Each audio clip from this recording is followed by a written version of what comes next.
YouTube, and I believe now we should be on Facebook. All right. Hey, well, what's up, Warrior? Welcome back to Warrior Wisdom. And I got a question for us here. Who here is taking on the challenge to get promoted not just once, not twice, but 3 times by PXP in September? Put a 3 in the comments, or me. Yeah, if you're up for that. We got challenged on this road to PXP by Cindy and Lindsay to do that. And I don't know about you, but it scared me. It stretched me. It expanded me. Isn't it crazy how just thinking about a goal can bring these emotions into you? And today, I want to give you the secret to how to get promoted in your business. I want to give you the secret to how to get promoted in your life. And it's a biblical principle, actually. And there's a scripture that says that if you want to exalt yourself, you'll be humbled. But if you humble yourself, you'll be exalted. And this is a principle in life that if you want to become more, if you want to get promoted to manager, vice president, officer, some of you are thinking senior officer, president, CEO, chairperson, whatever that it is, let me tell you my natural reflex. I wonder if you would resonate with me on this, okay? I think about the goal, and I'm like, I want to walk the stage. I want to get promoted. I want to do this. It's all about me at first. And have you noticed when the more you think about you, the more stressed out you become? Have you guys ever been in a competition before and you got into your own head? You know what I'm talking about? You freak out. You like freeze. Whether it's a sport or some type of competition, like we get so into our own minds of things and we literally shoot ourselves in the foot. And that's that principle working in the opposite way. But what I've noticed is this, is that when you then shift your focus from me to who do I need to help, from me to who do I need to serve, then you're going to start to notice how the promotion is going to start to come. So let's say you want to go vice president, for example. It's not just about, I want to go vice president. You start to think, who do I need to help launch their business? Who do I need to help get to manager? Who do I need to help get to 10 and 2? So that we need to shift the focus from what we want to our real work, which is helping people get what they want. Zig Ziglar said that if you help enough people get what they want, you can get everything that you want. Put a 1 in the comments if you're still with me on this. So I want to challenge our thinking today, because as we elevate, as we expand, as we want to get promoted, which absolutely that we do, there's a principle in play, which is that the higher you want to go, the lower you need to go, meaning that the person that serves the most people, the person that adds the most value to others is the one that's going to get promoted the most. So think today, who in my business do I need to help? Who in my business do I need to help get launched? Who in my business do I need to help get to the next place? How do I help those that are around me? Right? Instead of just thinking about me, think about who you need to serve. Now, this doesn't just work. You might think to yourself, well, James, I don't have many teammates right now. Well, who here wants to have teammates to serve, by the way? Right? There's a mindset shift that needs to happen. The reason why I realize in my business, whenever I feel like I have a lack of people to work with, it's because I haven't made that identity shift yet. I haven't made that attitude shift yet. I haven't said to myself, I'm going to be the person that's going to help lead others to succeed. I remember in the beginning, I was so scared. I'm like, I barely know anything myself. I'm like the blind leading the blind. And I don't know. I'm like, I'll help someone else when I get somewhere else. But I realized that that type of thinking did not grow my business. And I remember the day I said, you know what? I'm going to do the best I can to serve the most I can. And it forced me to step up. It forced me to, when I got a problem, a question, instead of shooting it off to someone else, to take the responsibility to figure it out. Who here knows that you have intelligence and you can figure things out? Everything is figure outable. And you don't have to be perfect. Many of you are parents. As you know, I'm preparing to be a parent. And you know, the biggest thing that I get, the biggest advice that I get, and I bet you would say the same thing if you're a parent, is You can never be prepared, right? You can read all the books in the world. You can study all the time in the world. None of the books work. You just do it. You just put yourself in the situation and you figure it out. There ain't no return policy. You know, in your business, it works the same way too. As you help another teammate, you might think you're not prepared. You might think you're not good enough. These are lies, by the way. You're already more than enough, all right? You're already more than capable. I believe God puts the right people in your path to serve for that season, okay? But we have to step up to say, no, I'm going to help this person. It's not going to be my upline.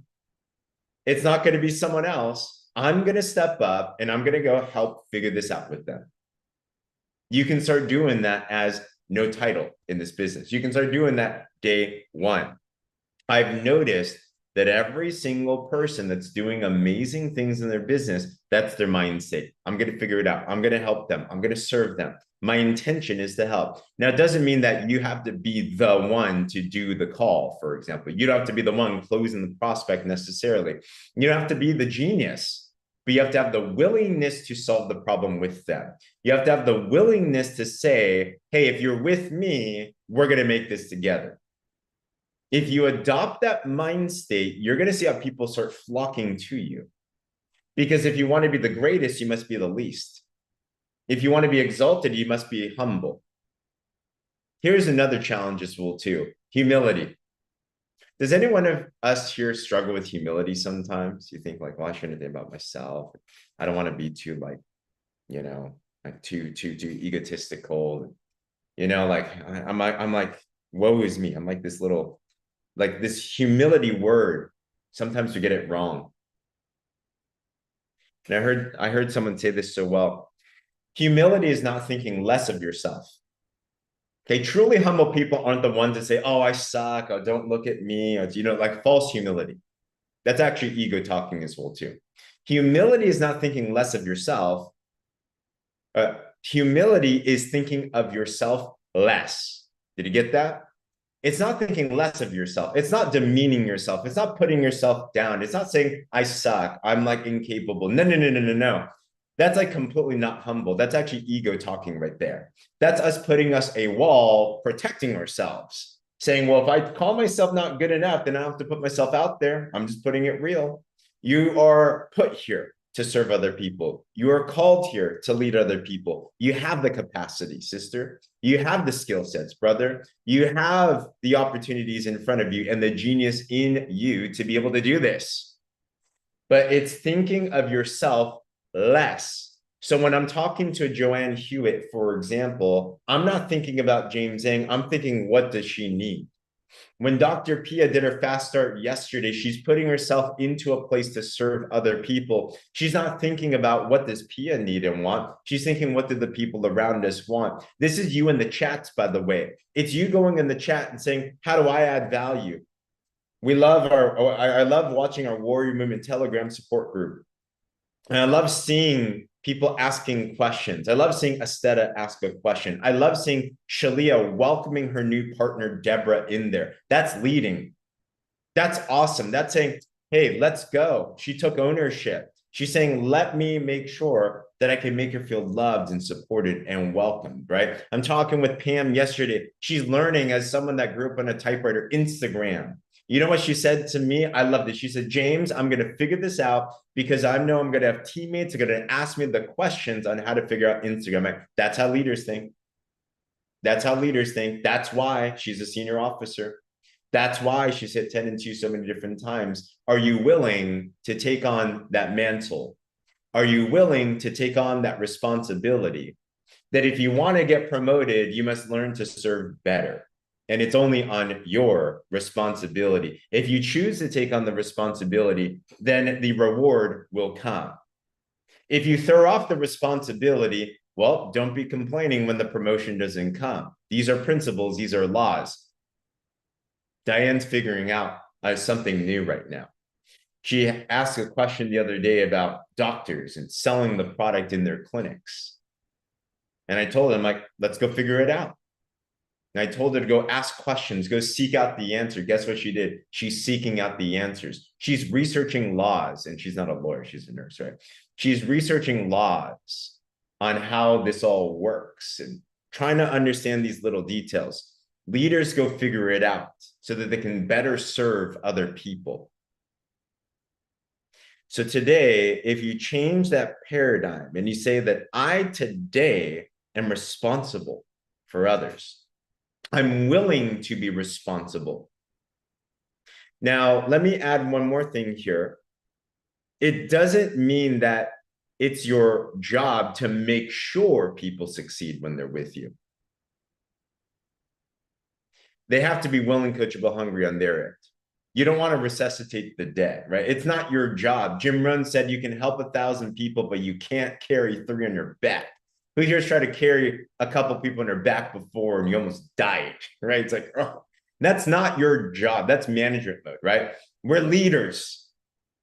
Leaders lead from the front. Leaders are plugging people into the machine like a Joanne Hewitt did with 11 people in a day. You're constantly thinking, how do I get in front of more people? Leaders are expanding. I love the status. She said that she's talking to people in Romania now, like figuring it out. Like that's what I'm talking about, right? Leaders are pioneers. Leaders are constantly looking for that next person to bless, looking for the next customer, looking for the next partner.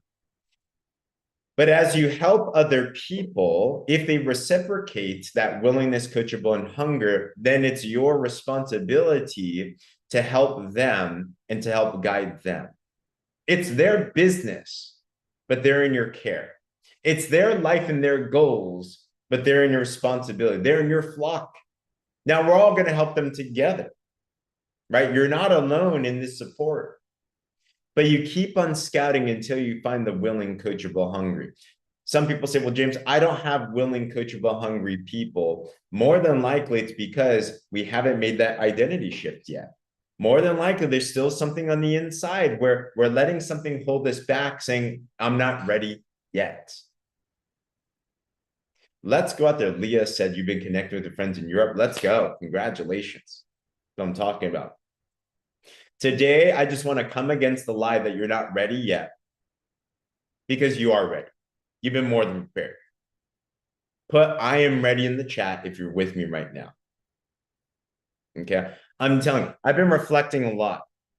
Okay. I've been in this fun game. I love our business. Our business. What is our business the best thing in the world? We just transform people's lives through amazing products. We have tons of fun, right? And by helping other people, you help yourself. What?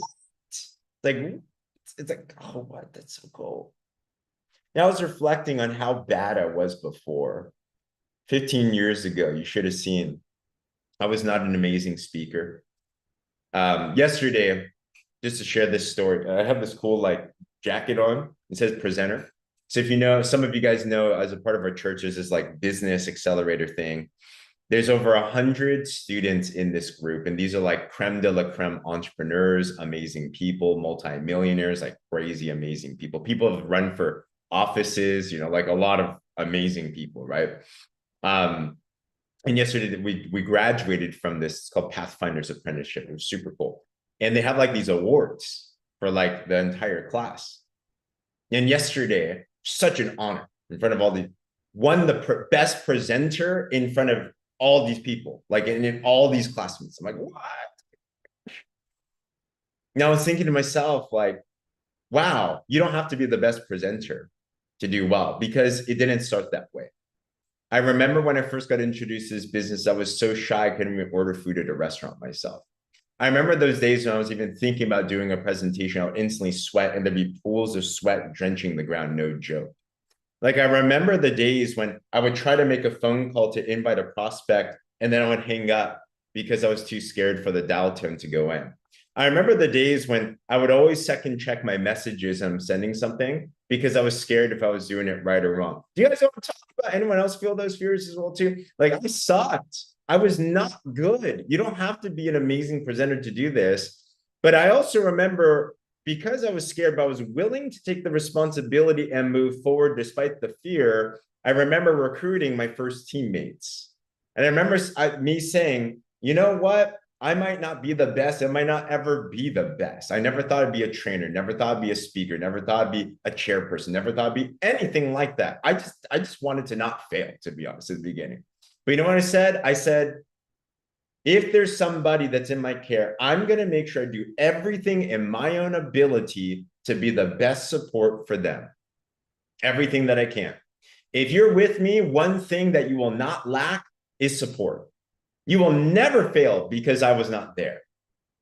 So I would do everything that I could do to make sure that my teammates were getting in front of the right people, were getting in front of the right opportunities. I'd bring like a Becky Ma before she was a Zhang. I would bring her to my trainers and make sure I could connect. I would listen to the questions and I didn't know how to answer them, but I would find out the solutions. I would connect them to the right people. I would not let the buck stop at me. I would figure it out with them.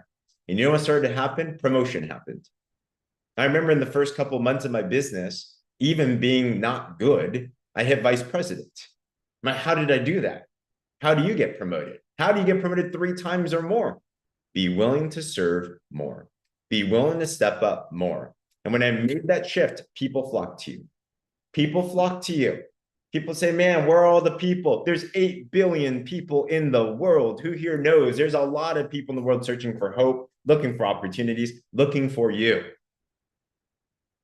But are you today making that shift, saying, I am ready. I am ready. And just watch what starts to happen. Just watch the change that starts to happen. Just watch how your business levels up. Just watch how you start to change. And you're going to stand on the stage in PXP. You're going to be 3+ promotions more. Type in the chat, what promotion would that mean for you, by the way? If you got promoted 3 times or more from where you are, CEO, manager, officer, manager, awesome. Colleen's going to be more than a manager. Colleen, I see you as at least a vice president, by the way, if not more. So I know, sorry, but just 3, James, well, you know, Colleen's got this for sure. So whatever that is, the day when you go there, the reality is the reason why you're going on stage, the reason why you're going to get promoted is because of all the people that you're able to support along the way. So who are you helping today? Or who are you going to find to help today? You have an opportunity, you have an obligation, you have a responsibility, you have a call, you have an ability to carry out that responsibility already. God does not put dreams in your heart if you don't have the capacity to fulfill them. So our job is to step into that call and watch as things go. And I'm telling you, 15 years into this game, I look back and I'm like, my gosh, I can't believe how crazy life is. I can't believe how much things have transformed. But it took that original decision and change to be able to be there. All right. So with that said, if you receive this, I received this today. Go out. You have so many opportunities. We are so proud of you. I already see you on stage as those promotions. And other than that, let's crush it. We'll see you guys at the calls tonight. All right. On that.